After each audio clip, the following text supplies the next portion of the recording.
guys, this is Landmark Hill. Guys, nako diri sa may kuan guys, di ka Tigato, di ka Esperanza Tigato. So update ko diri sa dalan sa may di ka Tigato, no, kaning padulong kuan ba pagawa sa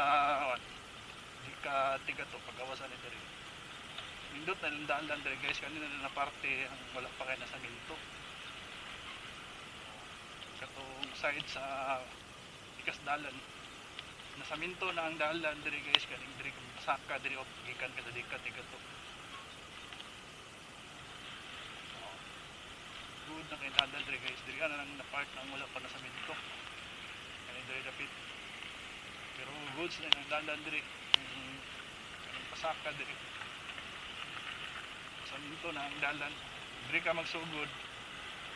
dudong dito sa pagawas sa minto na ang dalan guys. Kaso lang diri dapit nga part one lane na sa jud kay buwak man nga buwak ang ilang kasada diri dapit na, pero okay na ito atong iagi nga grabe one kanang wala pa na sa minto ani diri na part sa part kaning left side na nga part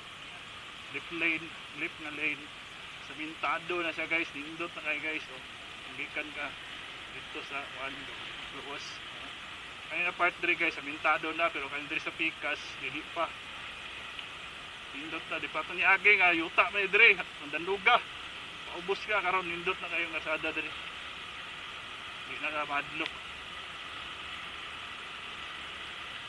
okay na kayong kasada pero basa lang mo di nini magbasa diri, basa din siya kaya tubod ng tubig. Okay na ang kasada sa pikas nga lane, pero ang diri nga lane di pa kaayo, bungkag pa, so na improvement guys. Grabe ka lubak na dapita dari ka mga mas nindot agian dito ka gikan sa ikas gawas, okay na siya agian ano laging diri langit ikas nga lane na dito lubak. So mo ni diri nga ang kuan Tigato Mandog Road, so mo na siya guys ang update sa dalan diri dapita. So salamat sa pagtanaw guys, pag-like, share guys, salamat.